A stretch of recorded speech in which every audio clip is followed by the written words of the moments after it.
ketika saya mencoba membaca, yang saya pahami bahwa buku ini tidak fokus pada detail. Kadang kan ada detail yang satu adegan, satu peristiwa itu diulas sangat detail sekali. Terus kemudian kelemahan saya itu kan mengingat. Saya itu punya kelemahan untuk mengingat. Yang namanya tahun, yang namanya tokoh dan sebagainya. Itu. Tetapi justru karena novel ini tidak detail, itu justru mudah bagi saya untuk memahami novel ini. Jadi kadang kan ada orang yang suka detail, gitu. Tapi kalau saya termasuk golongan yang mungkin golongan yang simpel-simpel, enggak begitu rumit-rumit. Justru karena tidak detailnya itu, semoga pemahaman saya ini sesuai dengan apa yang digambarkan oleh penulis dalam buku ini. Baik, itu kesan saya. Itu kesan saya ketika saya membaca buku Menghadang Kebaikan, di mana karya sastra ini penyusunannya cukup lama ya, 5 tahun, kurang lebih 5 tahun. Tetapi untuk karya yang 5 tahun ini saya mengapresiasi karena pesan yang tersampaikan saya kira masih sangat relevan dengan kondisi negara kita. Baik, setelah saya membaca ada 3 bagian ya, 3 bagian di mana setiap bagian itu melalui sudut pandang dari tokoh yang berbeda. Bagian yang pertama adalah sudut pandang dari tokoh utama. Saya melihatnya Raja Singasari, yaitu Kertanegara. Di mana Kertanegara ini tidak pernah diuji dalam kepemimpinannya melalui proses yang berat. Jadi mendapatkan kepemimpinan, mendapatkan tahta itu tidak dalam situasi politik yang sangat berat. Artinya situasi politik yang adem ayem. Namun demikian, ternyata tokoh utama kita ini, Kertanegara ini, nampaknya dia adalah seorang yang pembelajar, orang yang mau belajar. Dia membaca situasi negara, situasi kerajaan, dan membaca situasi dunia pada saat itu. Apa yang terjadi di dunia saat itu mampu disimpulkan oleh Kertanegara bahwa ada ancaman besar. Ada ancaman besar di mana ancaman itu sangat dekat dengan kehancuran Singosari. Jika Singosari ini tidak mempersiapkan diri dalam menghadang, kalau di sini menghadang kebaikan. Nah, yang menarik di sini, kawan-kawan. Jadi pemahaman Kertanegara atas situasi dunia ini mampu dia terjemahkan ya, kepada masyarakat, membuat narasi kepada masyarakat bahwa negara ini sedang tidak baik-baik saja. Negara ini dalam kondisi yang terancam, atau maaf, bukan negara, kerajaan ini dalam kondisi yang genting. Oleh sebagian masyarakat pada waktu itu, apa yang disampaikan oleh Kertanegara melalui patih, melalui perangkat kerajaan, ada yang mau menerima dan ada yang kemudian justru kalau dalam bahasa sekarang nyinyir ya. Salah satu tokohnya adalah Jayakatwang. Jayakatwang ini adalah raja bawah, ya.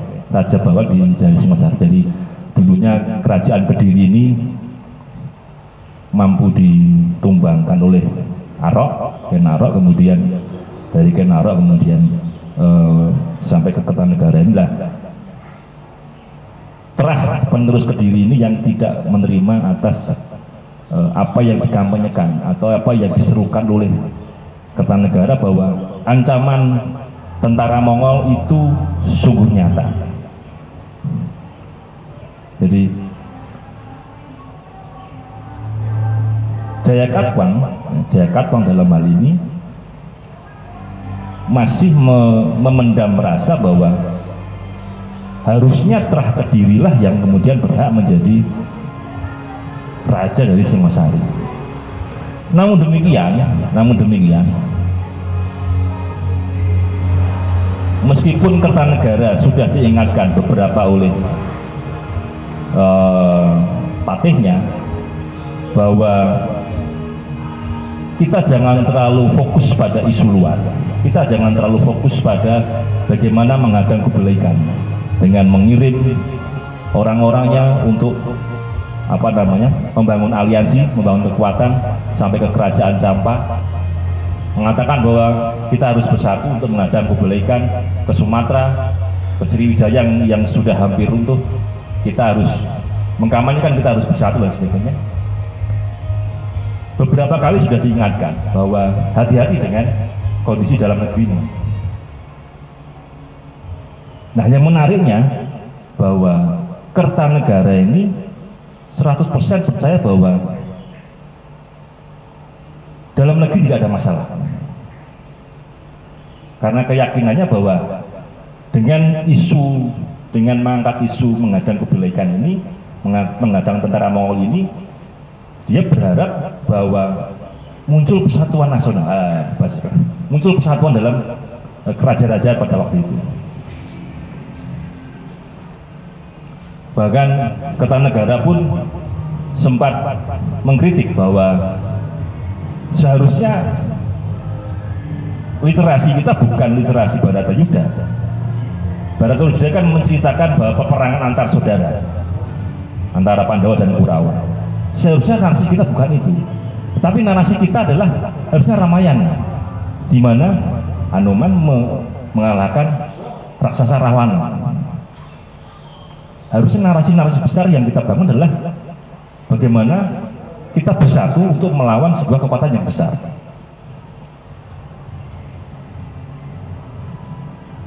Diceritakan juga bahwa bagaimana Mongol itu menjatuhkan kerajaan-kerajaan itu, mereka juga mengirim Tele Sandi, mengirim orang-orang yang sebelum tentara itu datang, memberi rasa takut kepada masyarakat terlebih dahulu.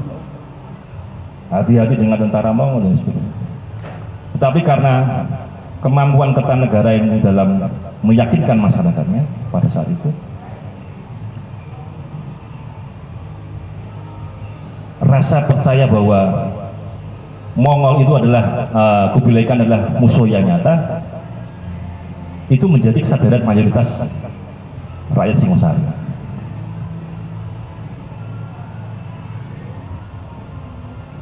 Namun demikian, ternyata nasihat dari beberapa sebelum ke sana, karena strategi persatuan ini memang harus berjalan dengan penuh keyakinan, Kertanegara pun akhirnya harus menyingkirkan menteri-menterinya yang kira-kira tidak punya kemampuan untuk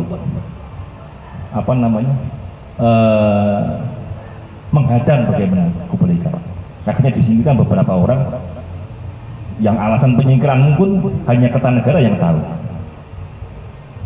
Salah satu tokoh yang muncul adalah Banyak Wedi atau nama lainnya saya lupa. Nah, ini problem saya ini problem.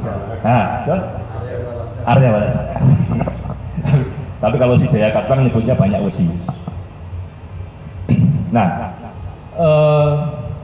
si Banyak Wedi ini disingkirkan sampai ke Madura. Dia diberi daerah kekuasaan di Madura. Karena kekecewaannya, nah ini kan benih-benih kekecewaan muncul. Kemudian karena dia tahu bahwa Jayakatwang berkepentingan atas kerajaan Singosari, maka dia kemudian datang kepada Jayakatwang menawarkan sebuah kerjasama untuk melakukan pembunuhan terhadap Kertanegara. Yang ini tidak tidak diwaspadai oleh Kertanegara.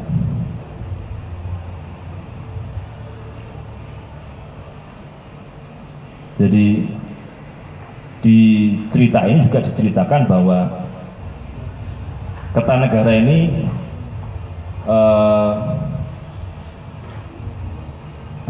mempunyai aliran untuk menuju mokso itu dia menggunakan penggabungan antara ajaran Hindu dan Buddha. Jadi yang tantra Trantrayana ya. Jadi ada upacara-upacara yang dia lakukan untuk kemudian bahwa kemampuannya, karena dia mendapat bocoran bahwa Kublai Khan juga melakukan upacara yang sama. Jadi secara subjektif si Kertanegara ini punya obsesi yang sama bahwa aku harus melakukan upacara yang sama agar kekuatanku juga mempunyai kekuatan sama untuk menghadapi Kublai Khan. Namun demikian, ini yang kemudian menjadi justru titik lemah Kertanegara, di mana di saat Kertanegara melakukan upacara itu, disitulah titik terlemah pertahanannya, dan disitulah akhirnya Kertanegara berhasil dibunuh oleh tentara Kediri Jayakatwang.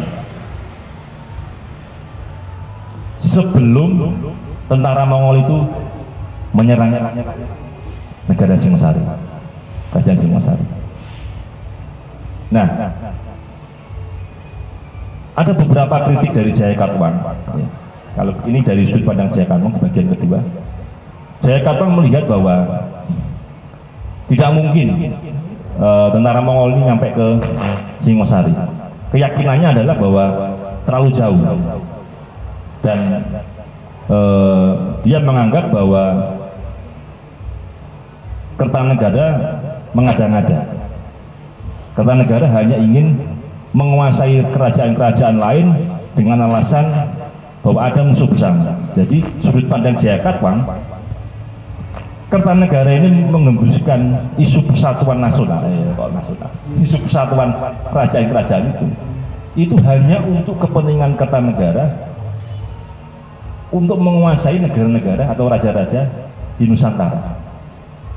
Jadi dia, ini pandangan Jayakatwang ya, pandangan Jayakatwang ini bahwa menganggap bahwa si Kertanegara ini mengangkat isu persatuan agar kemudian raja-raja di Nusantara itu takluk pada Singosari.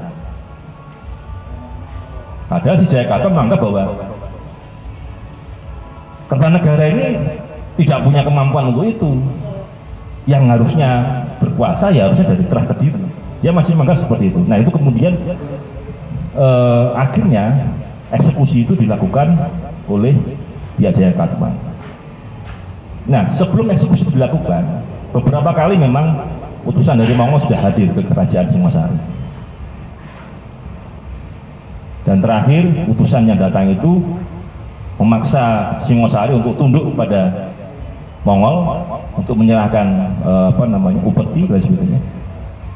Itu pun ditolak dengan cara memotong telinga utusan dari Kublai Khan, dipotong, kemudian memulangkan dia. Karena inilah kemudian tentara Mongol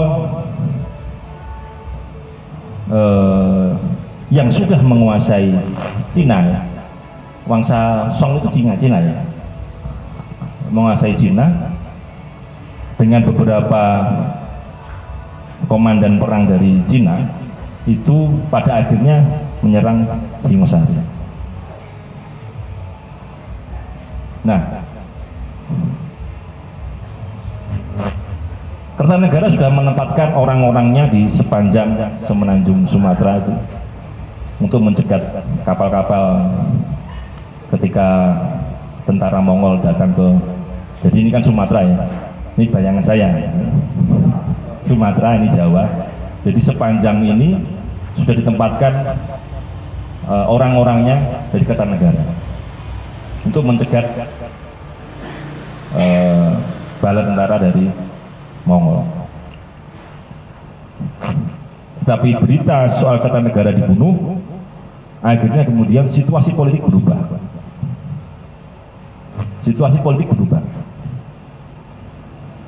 si Jaya Katwang yang berharap semua akan tunduk pada dia, nyatanya tidak. Bahwa orang kepercayaan Kertanegara memberikan kepemimpinan pada Wijaya. Wijaya ini anak menantu dari Kertanegara. Jadi Kertanegara ini punya 3 putri, yang satu itu dinikahkan untuk anaknya Jaya Katwang. Jadi Jaya Katwang ini sebenarnya besan sekaligus sepupu ya. Jadi besan dari Kertanegara. Oleh itu kenapa Kertanegara yakin bahwa tidak akan ada pemberontakan. Tapi ternyata keliru pembacaannya. Jadi yang kedua Wijaya. Wijaya ini terah ya, masuk dari terah dari Kenarok sendiri. Nah, tetapi perkiraan Jaya Katwang meleset. Jaya Katwang yang berharap setelah pembunuhan Kertanegara semua tunduk, tentara-tentara itu tunduk pada Jaya Katwang, ternyata orang-orang Kertanegara mengetahui bahwa kepemimpinan harus ke Wijaya. Semua laporan masuk ke Wijaya tentang apa namanya berita dari Campa, berita dari macam-macam masuk ke Wijaya. Nah pada saat itu Jaya Katwang ingat ada sekutu, yaitu banyak wedi yang ada di Madura. Kemudian banyak wedi selama mereka bersekutu tidak pernah meminta apa-apa. Pada akhirnya banyak wedi meminta hutan, bagian hutan di Jawa Timur untuk dijadikan desa. Namun ternyata banyak wedi juga berkomunikasi dengan Wijaya. Jadi kemampuan Wijaya untuk apa namanya mengambil kepemimpinan secara cepat ini yang tidak diketahui oleh Jaya Katwang. Jaya Katwang merasa bahwa dia akan mengepung, dia akan memburu si Wijaya. Tapi satu sisi sebenarnya yang terjadi adalah justru Wijaya mengurung Jaya Katwang karena akses keluar, akses ke laut itu masih dipegang oleh Wijaya, kontrolnya masih di Wijaya. Bahkan si Jaya Katwang tidak mengetahui tentang bagaimana perkembangan dunia di luar karena semua akses ke laut ditutup oleh Wijaya. Nah,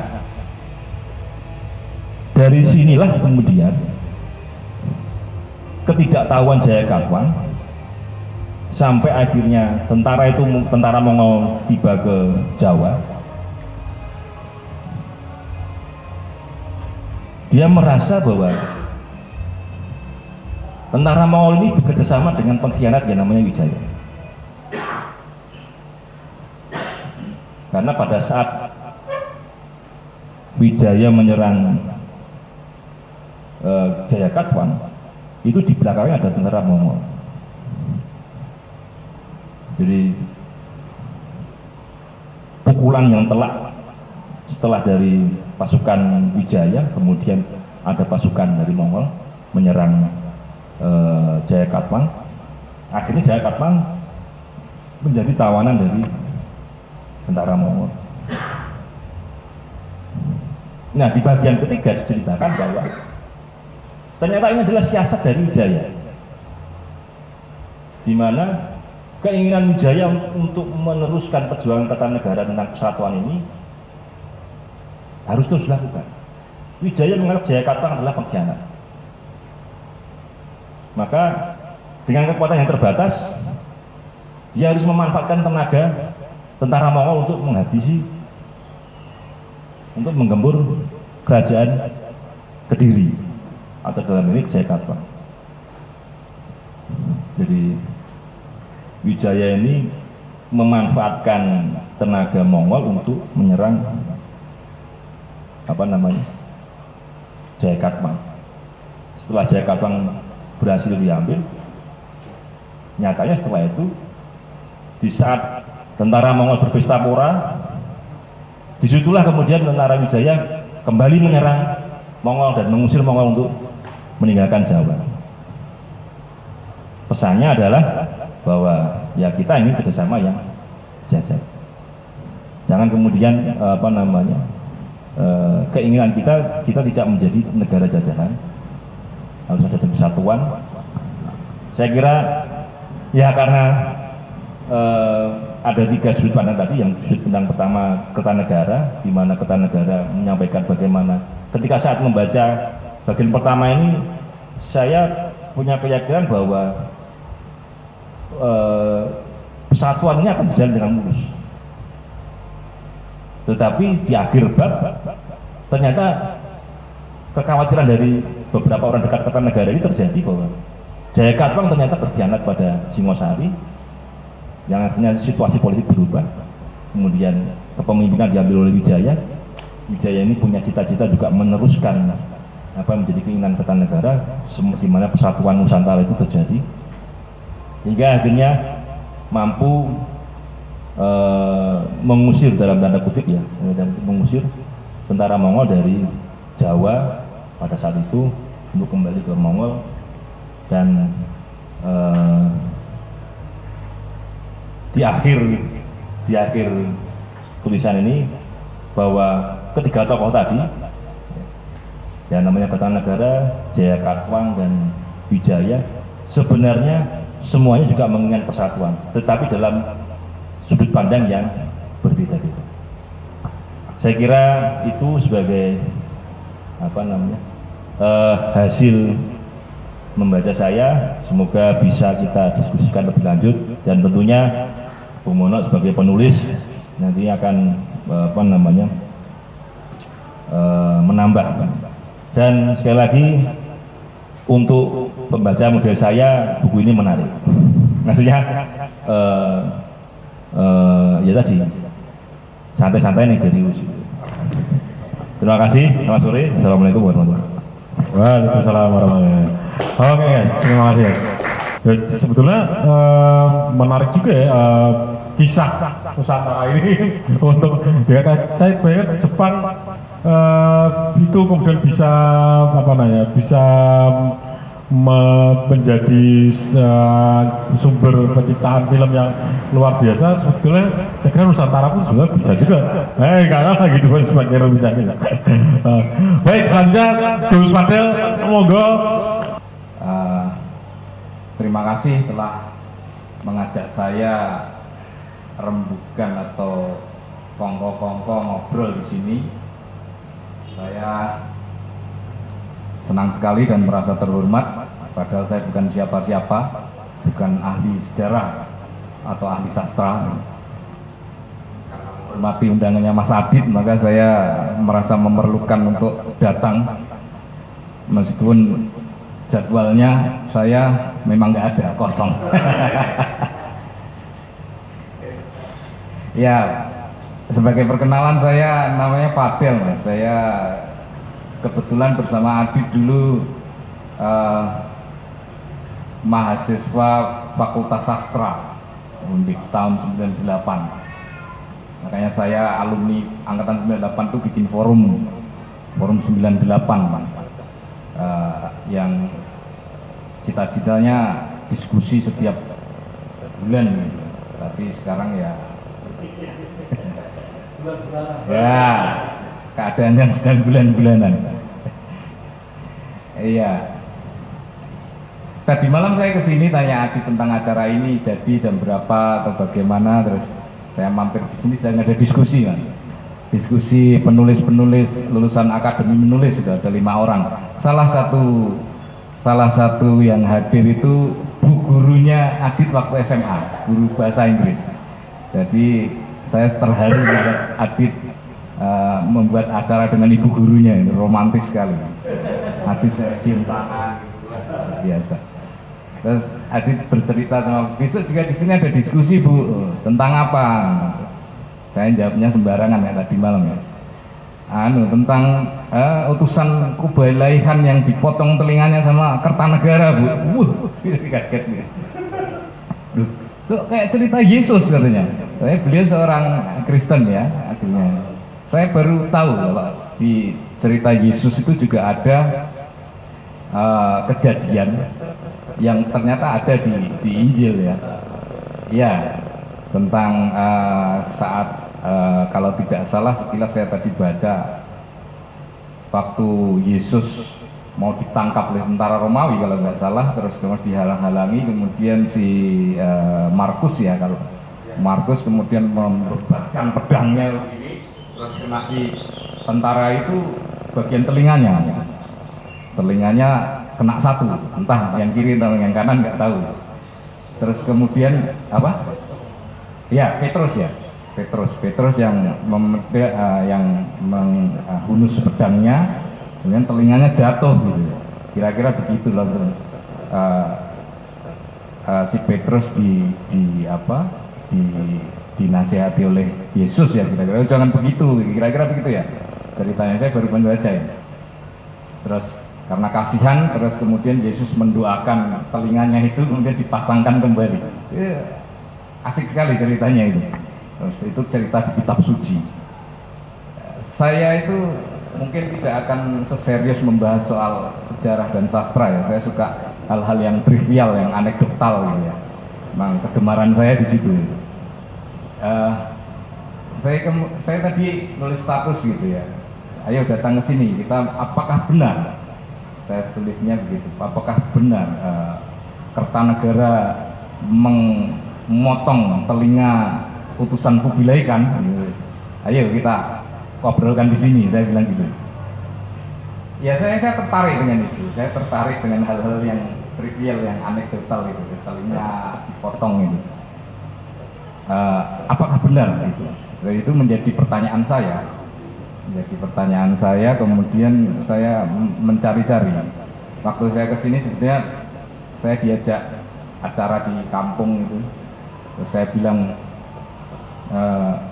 hampir sama, saya ada diskusi di TBRS. Diskusi apa? Diskusi tentang telinga yang dipotong oleh Kertanegara. Tapi teman saya ini lucu juga, dia katanya, kayak Van Gogh katanya.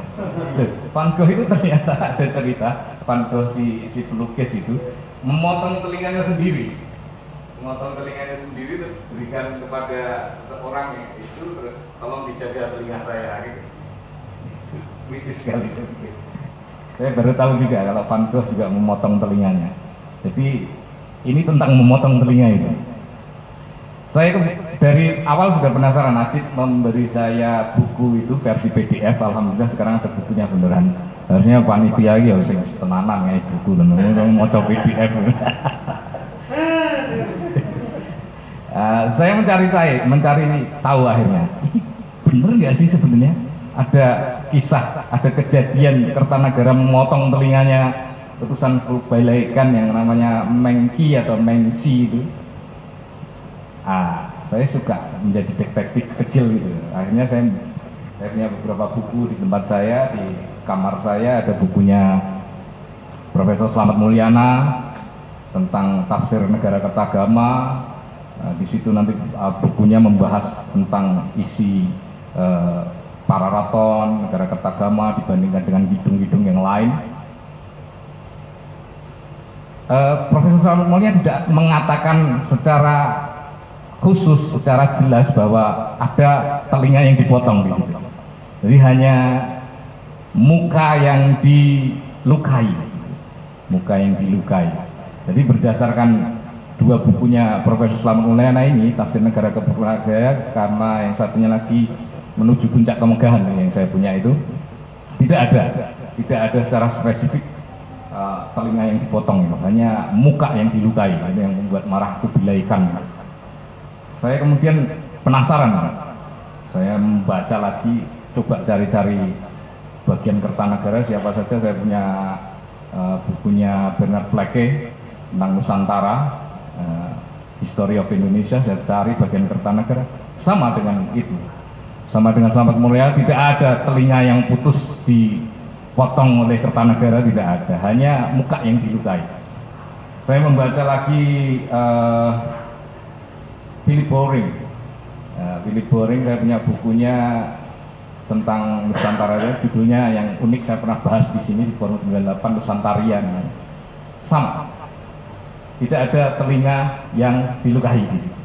hanya muka yang ditatu gitu, yang dilukai.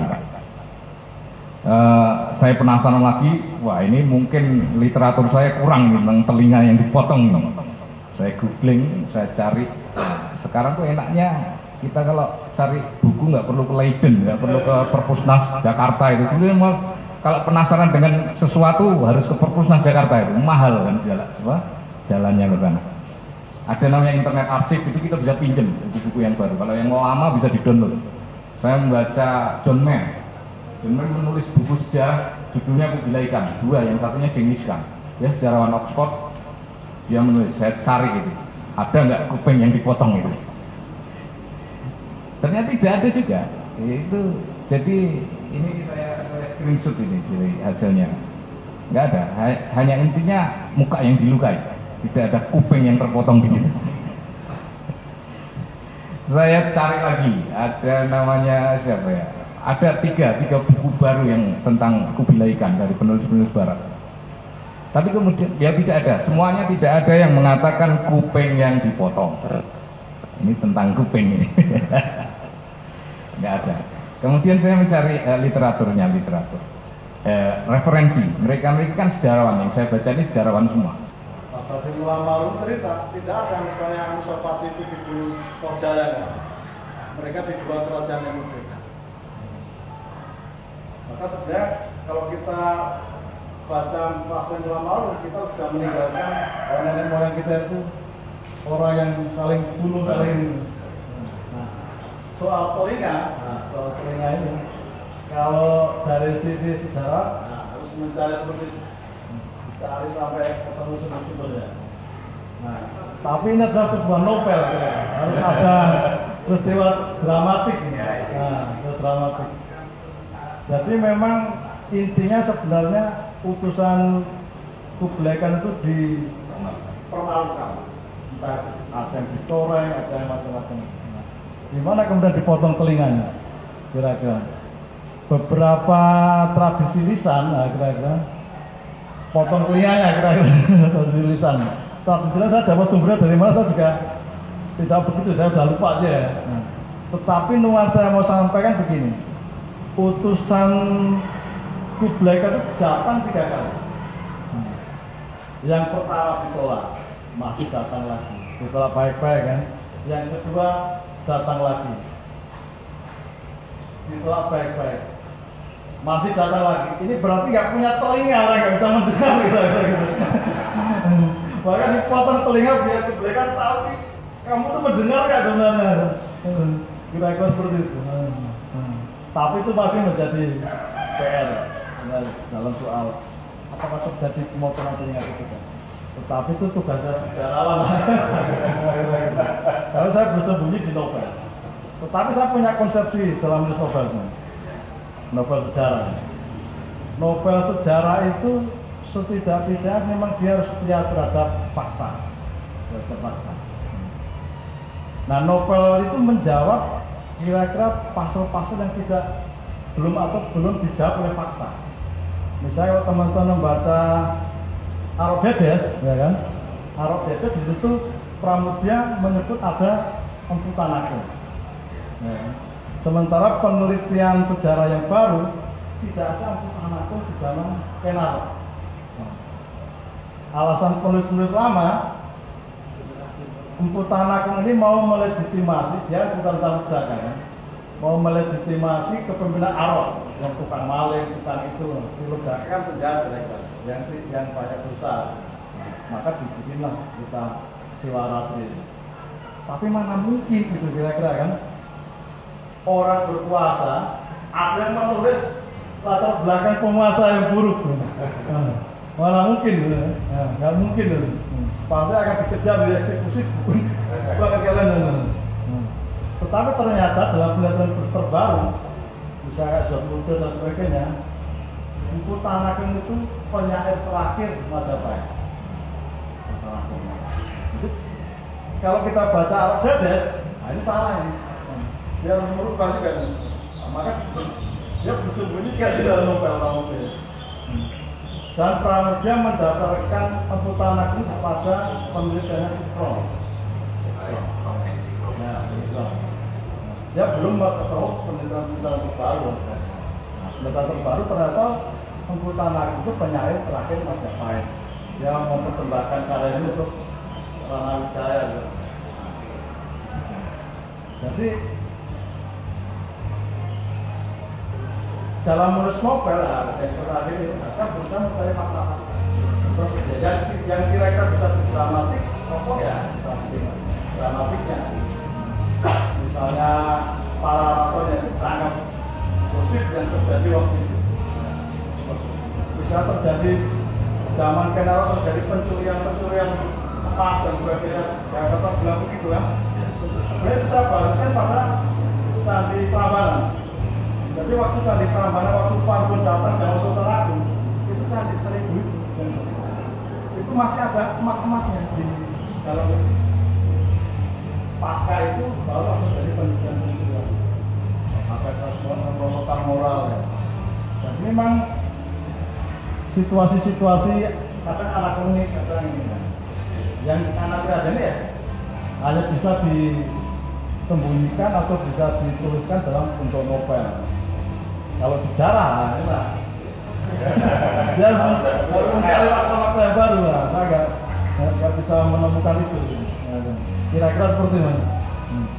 Motivasi dari kenapa menulis ini novel pertamanya Kang Mono, kemudian mengapa mengambil tema ini ya kira-kira? Apakah memang dulu ataukah periode ini adalah periode yang penting bagi jenengan atau jenengan memang tertarik dengan punya masa lalu yang pengen enak bahwa ini periode ini adalah masa enak mau diulik untuk menjadi sebuah novel gitu. Sebenarnya kita ini berbicara persatuan nasional tidak hari ini. Kita sudah bicara persatuan sejak tahun 2020 atau 2020. Ini novel saya selesaikan 2021. Jadi mulai diskusi intensif ketika kita itu membangun Partai Persatuan Pembebasan Nasional Persatuan. Papernas. Saya ingin memberikan bacaan kira-kira periode sejarah mana yang bisa menjadi cermin persatuan nasional ini. Kalau saya diskusi tentang periode 65 ya kan, atau periode yang sekarang yang kontemporer, nanti menyinggung ada komunisme, ada ini agak berat juga ya. Saya ke belakang. Nah, ketemu nanti persatuan nasionalnya dibelakang mengatakan invasi asing. Jadi kita dua kali sebenarnya mengalami pendudukan itu, zaman Belanda sama zaman Mongol, walaupun hanya 3 bulan. Di sana ada cerita yang mirip. Jadi Tantrayana, Tantrisme itu ajaran yang terlarang. Nah, kayak komunisme itu terlarang juga gitu. Jadi begitu dia bisa melakukan kemenangan terhadap Kediri yang otoriter, dia membuka semua ruang demokrasi. Akhirnya Tantrisme naik juga menjadi agama negara sampai Majapahit.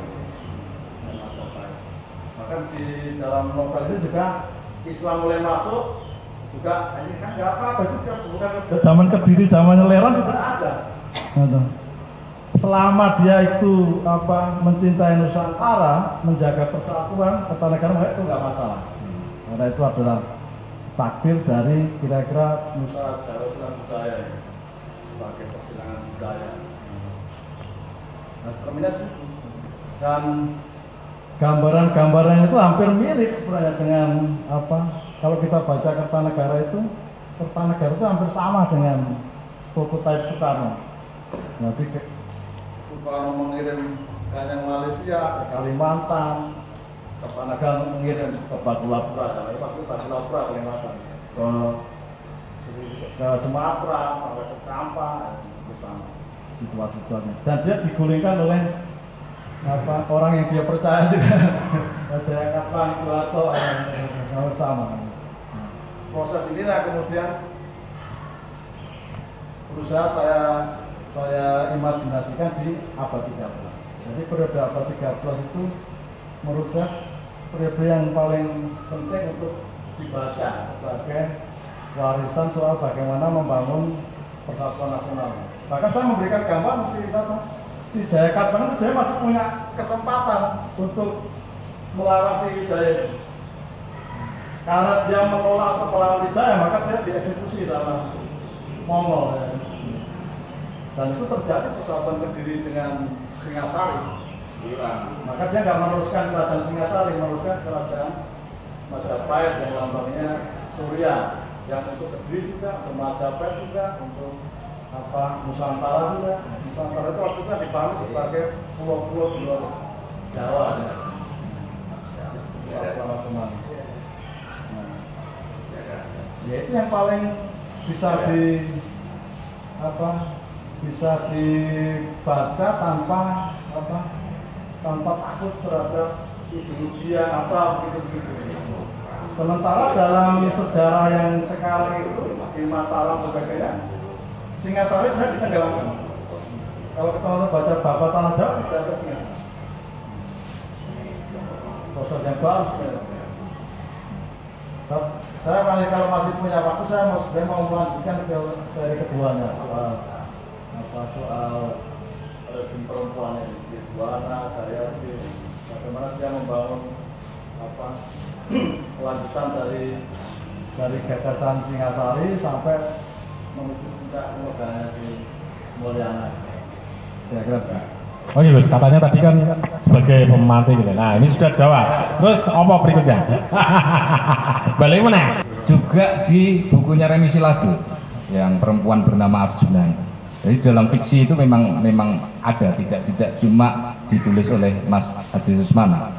Dan di cerita-cerita kalau Anda jangan tiba-tiba langsung googling itu beritanya banyak sekali.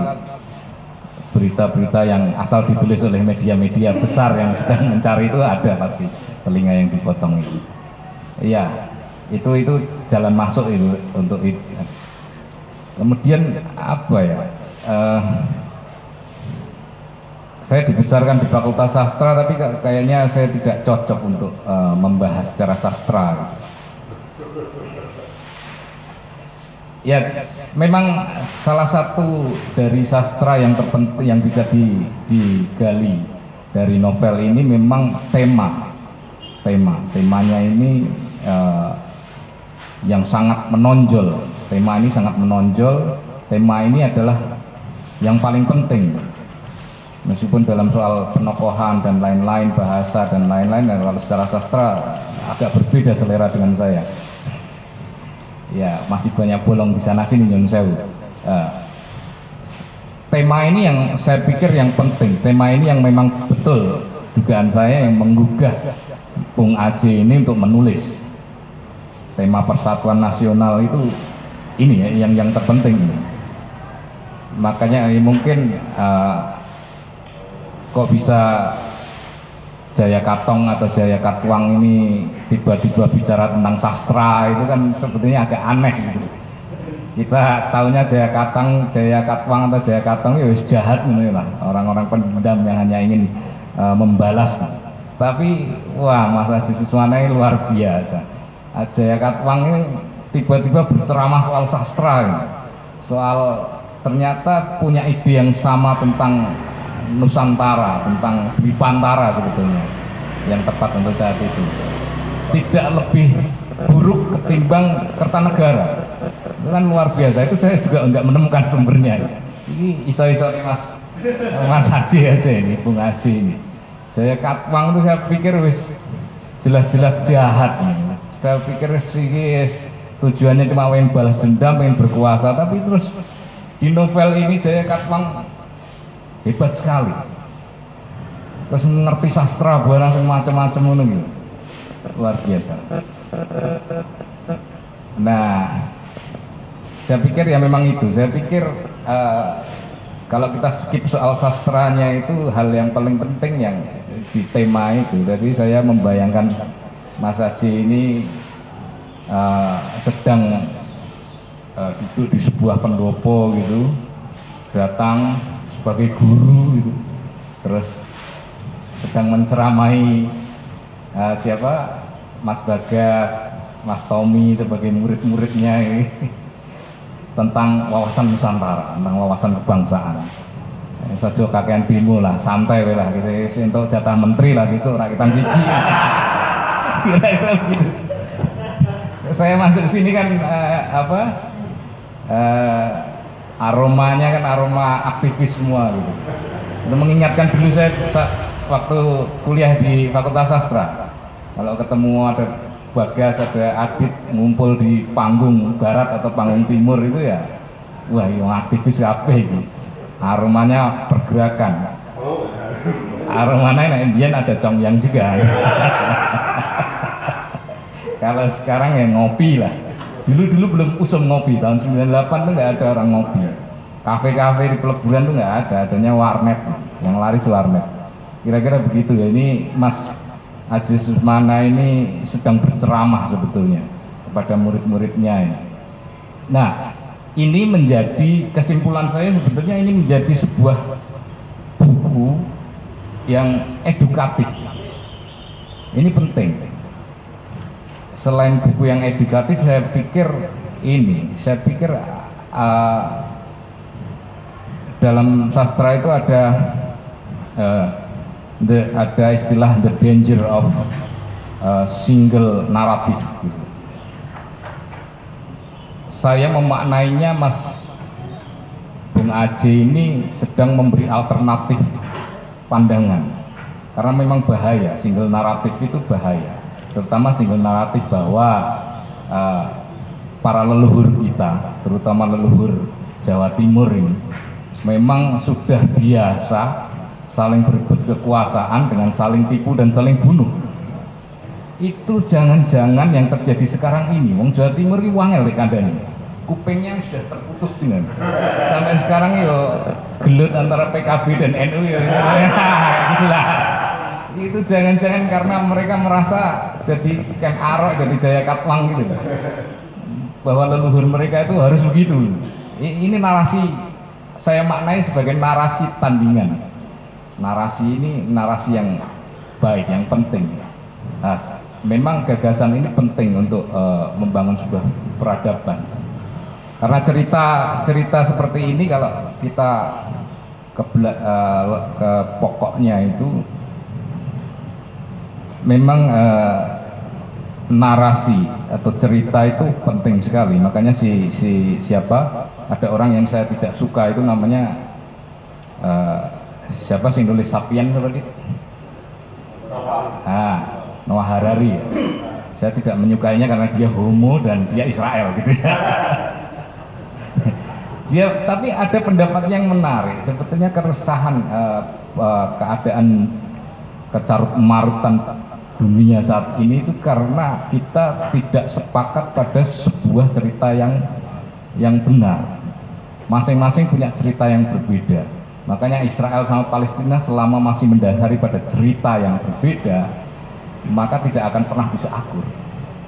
Bahwa si Israel merasa menjadi pemilik asli Israel, Palestina hanya orang Arab yang pendatang, sebenarnya orang Islam mungkin punya narasi-narasi kafir dan sebagainya, maka tidak akan pernah selesai. Jadi memang termasuk stigma saya terhadap Yuval Noah Harari yang homo dan Israel itu mesti jahat itu karena cerita itu.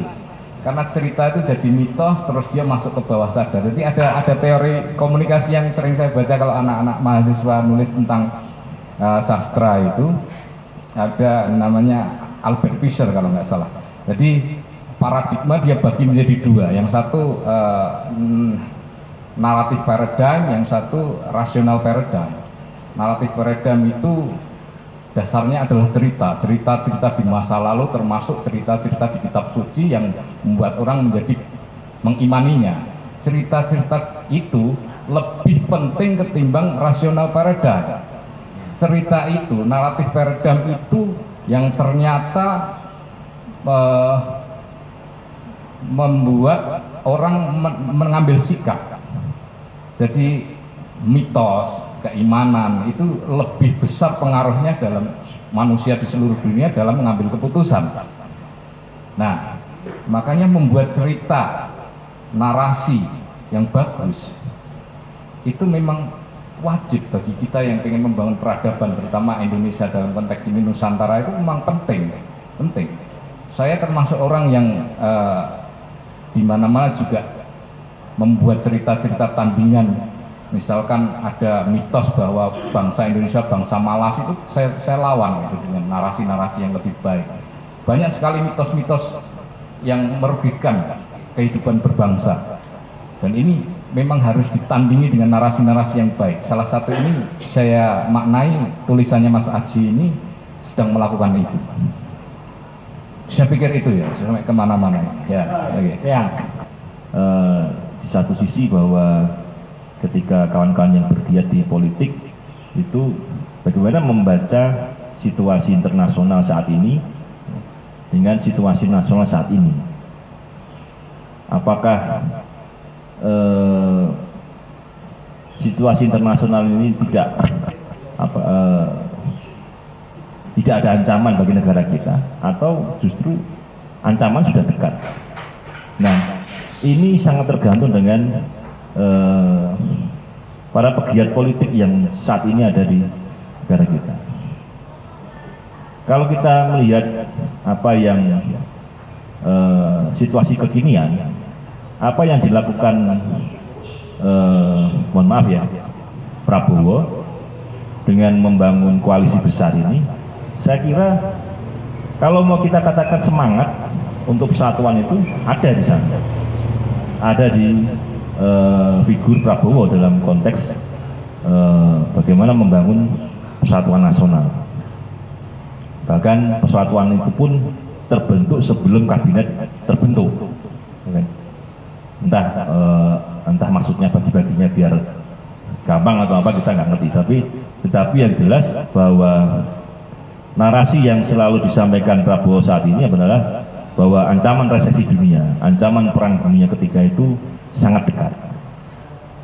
Artinya kalau kita membaca situasi yang sama dengan novel yang disusun oleh Bung Mono, bahwa ada sesuatu yang relevan ketika kita membaca novel ini dengan situasi politik kekinian, bahwa kalau dulu yang terpecah-pecah itu adalah raja-raja, sekarang elit-elit politik yang terpecah.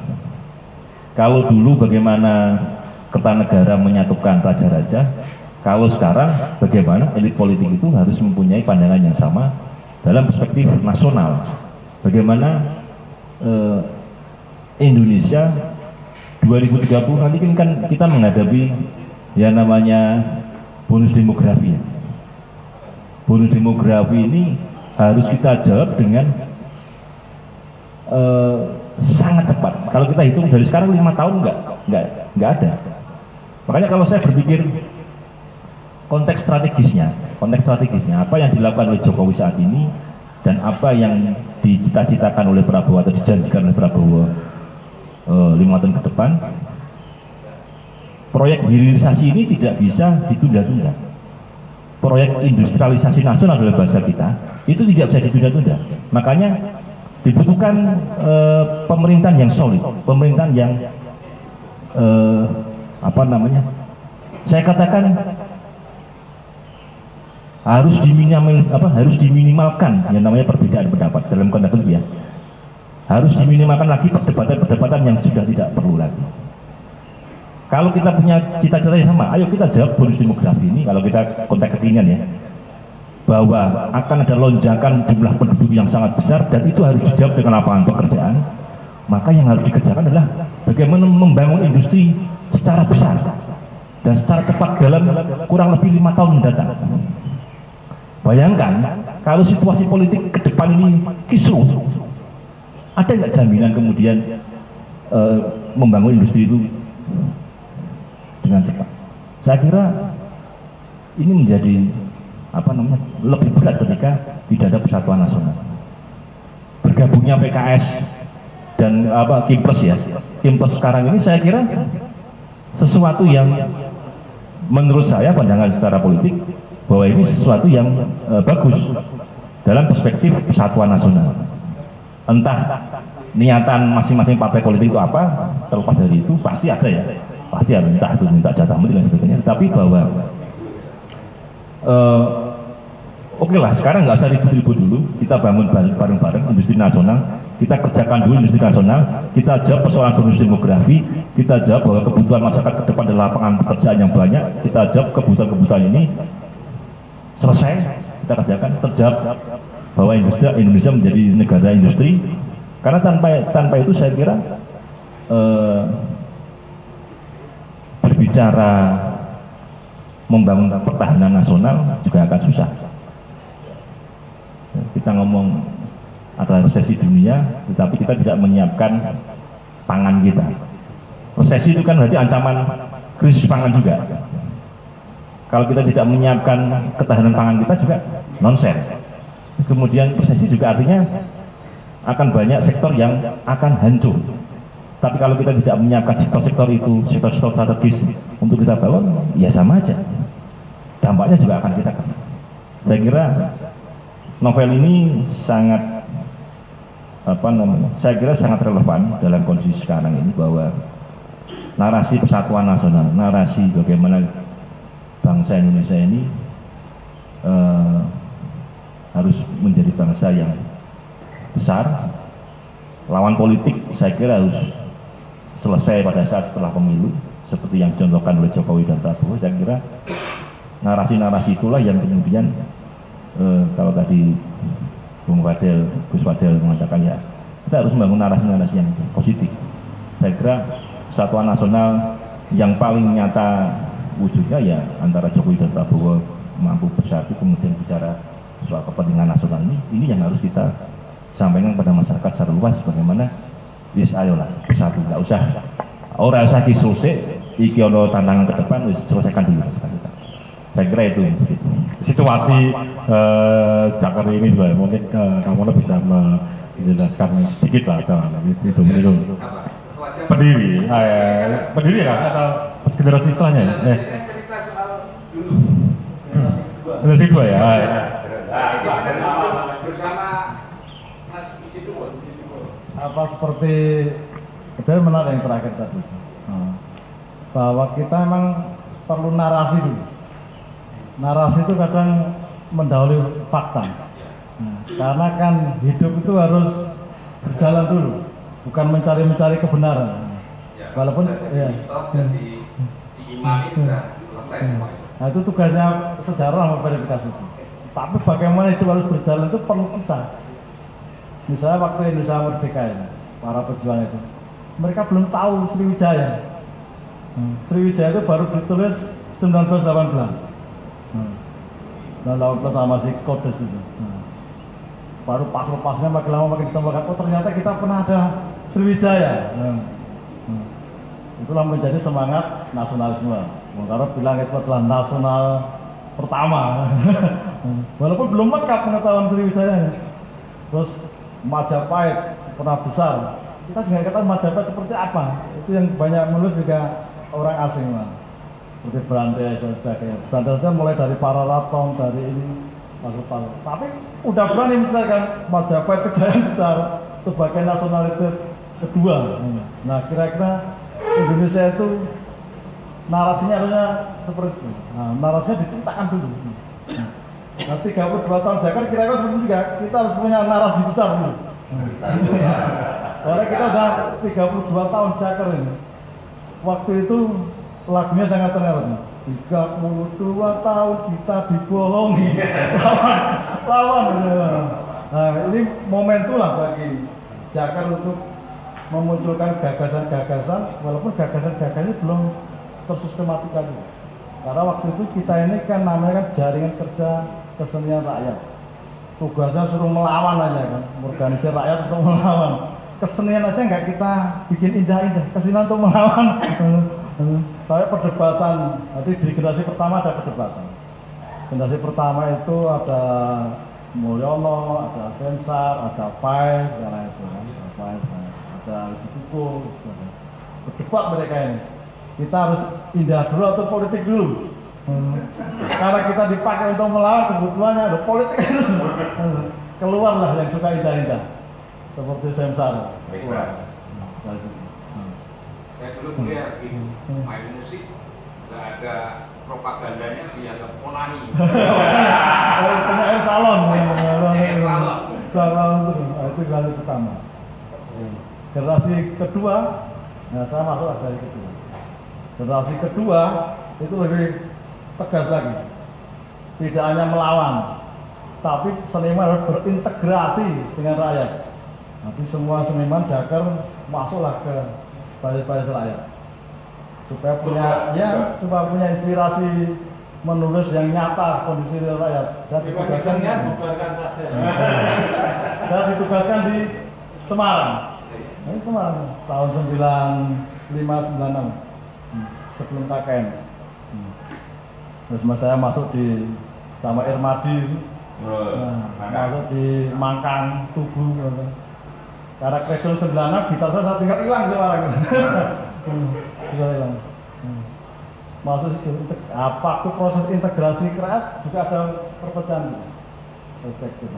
Yang menolak integrasi hanya menjadi cendekiawan intelektual, ada nggak mau lah tersebut ya. Linda masuk ke buruh, saya masuk ke buruh. Nah, Tukul sebagai jubir ya bebas lah, keliling untuk membangun Jakarta. Tapi ada yang menolak juga.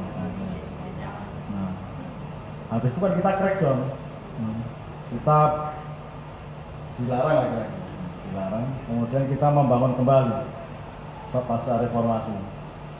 Prinsipnya bagaimana kesenian itu menjadi massal dulu.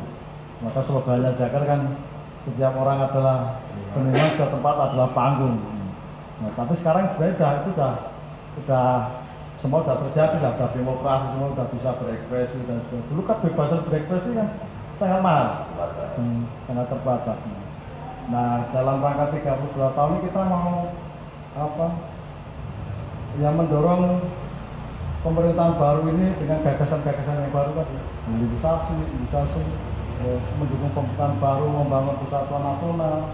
Kalau kita baca Undang-Undang 45 kan bersatu gitu kan, bukan nasional, bersatu, berdaulat, adil, baru makmur. Kira-kira 32 tahun ini kita nanti 2025 puncaknya itu. 32 tahun Jakarta mencapai Indonesia emas dengan hilirisasi budaya. Kita MU 2028. Kita lagi menuju ke sana, maka semua kegiatan Jakarta ini sebenarnya dalam proses menuju acara puncak 32 tahun Jakarta itu. Bentuknya seperti apa ya kita sambil berjalan. Tapi ini panitia sudah mulai dibentuk ini. Panitia nggak main-main ya, kita dorong juga teman-teman yang kira-kira punya grup yang banyak ini. Ini ketua panitia Domingus Octavianus itu. Sekretarisnya Tipai, bendaharanya ada di sini, Anissa. Nah kita ke sana. Nah ini sebenarnya bagian dari mengkonsolidasikan kegiatan-kegiatan budaya kita seperti ini. Atau pembangunan budaya lagi ya Semarang ini. Misalnya akhirnya saya sudah nggak ngurusin kota Semarang ini. Harusnya udah ngurusin wilayah datang ya. Terus kita ini seharusnya ke depan sudah tidak berpikir yang tadi sudah di kode-kode saya tadi menjadi mitra kuat pemerintah dalam membangun kekuasaan di bidang kebudayaan. Kita harus berkolaborasi dengan dinas kebudayaan, dengan perpustakaan. Kalau mereka kira-kira tidak sesuai dengan prinsip-prinsip yang disampaikan oleh Bagas tadi, kita punya jalur di atas kira-kira kan, nah, kita bisa perbaiki birokrasi di bawah juga.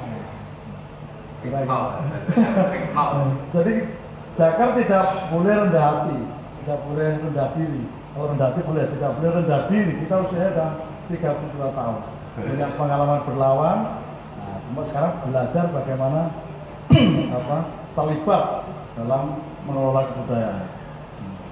Ya, syukur-syukur nanti jadi apa nggak tahu nih. Ketua habis Oke begitu. Gerombolan dari kerajaan pajak. Jadi beratnya prajurit dari pajak datang.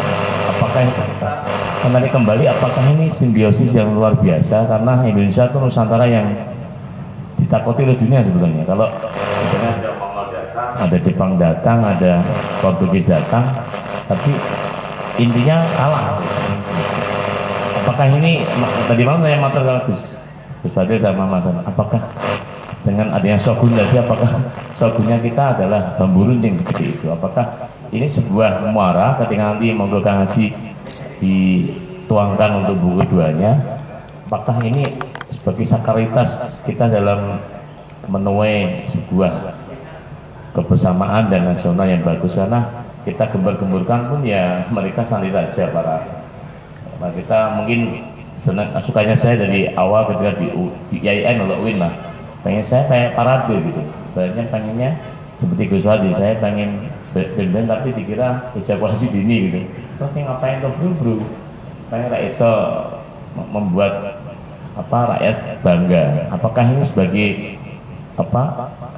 kajian apalagi jangka sudah 32 tahun, apakah ini memang wujud nyata? Ketika dilihat, saya sering kali melihat jadi kayak Pak Sapa itu yang sekarang Menteri Wisata juga seperti itu, kesini Sandiaga Uno.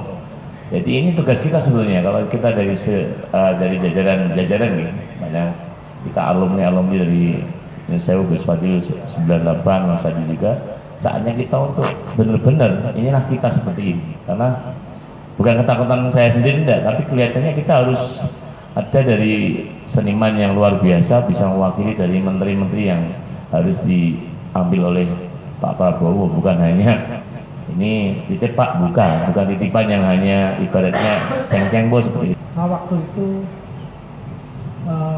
SMA itu kita terus itu diskusi itu di Bena sambil ngopi, dan itu saya ada. Seniannya sangat penting, yang penting turun di jalan itu cerita dari saya dengar sendiri, itu ngopi dengan saya. Saya pengen tanya, ini sekedar informasi ya, apa kita mampu? Ini satu teman itu cerita bahwa di Batang itu ada satu pabrik ban, itu punyaan Cina. Dan menurut saya apa kita mampu menghadapi artinya kompetisi yang luar biasa? Cina itu tingkatnya regulasi, kita masih ribut nih regulasi. Satu pabrik ban di Batang itu teman cerita, itu semen aja dari Cina, kerja aja tukang isa-isa dari Cina. Ini mungkin karena jumlah penduduk yang luar biasa, dia regulasinya sampai ketat. Apa kita mampu menghadapi itu? Ini satu contoh. Jadi tukang isa-isa dari Cina. Apa kita mampu? Dia sudah sampai regulasi negara dan persoalan hidup politik bisa rampung. Apa kita mampu pelaku? Terima kasih. Kita ini seringkali sibuk berdebat, tapi kemudian dalam pelaksanaannya ya sudah kalah start dengan yang lain. Maka itu penekanan di pemerintahan ke depan ini, presiden terpilih ini memang sudah seharusnya tidak memperdebatkan lagi sesuatu yang sudah nyata-nyata yang harus kita katakanlah kuasai. Ya, fokusnya ke sana.